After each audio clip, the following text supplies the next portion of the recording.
எல்லாவித சந்தோஷத்தினாலும் சமாதானத்தினாலும் உங்களை நிரப்புவாராக. ஆண்டவருடைய சமாதானம் சந்தோஷம் நம்மை தேடி வரும் பொழுது ஒன் ஆஃப் த மெனி ஏரியாஸ்ல சம் ஆஃப் த மெனி ஏரியாஸ்ல மட்டும்தான் அப்படி இருக்கணும்ன்ற அவசியம் இல்லை அப்படின்றது இந்த வசனத்தின் மூலமாய் தெரிந்து கொள்கிறோம். நம்ம லைஃப்ல நிறைய பகுதிகள் இருக்குது.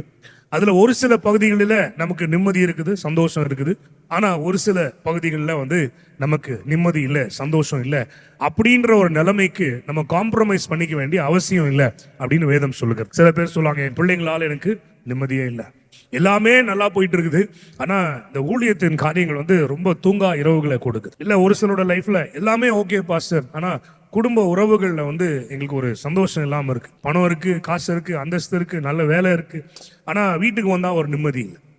ஒரு சிலரோட காரியம் எல்லாமே இருக்கு, நல்ல அன்பான குடும்பம் இருக்கு, நல்ல பிள்ளைகள் இருக்காங்க, ஆனா எனக்கு சரியான ஒரு வேலை இல்லை, வேலையில் எனக்கு ஒரு நிம்மதி இல்லை. இப்படி நிறைய செக்மெண்ட் ஆஃப் லைஃப்ல ஏதோ ஒரு பகுதியில் நம்ம சந்தோஷத்தை சமாதானத்தை மிஸ் பண்றோம். இல்லை எல்லா பகுதியிலுமே சந்தோஷம் சமாதானம் இல்லாமல் இருக்கலாம். ஆண்டவர் சொல்ற எல்லா வித சந்தோஷத்தினாலும் அவர் உங்களை நிரப்புவாராக.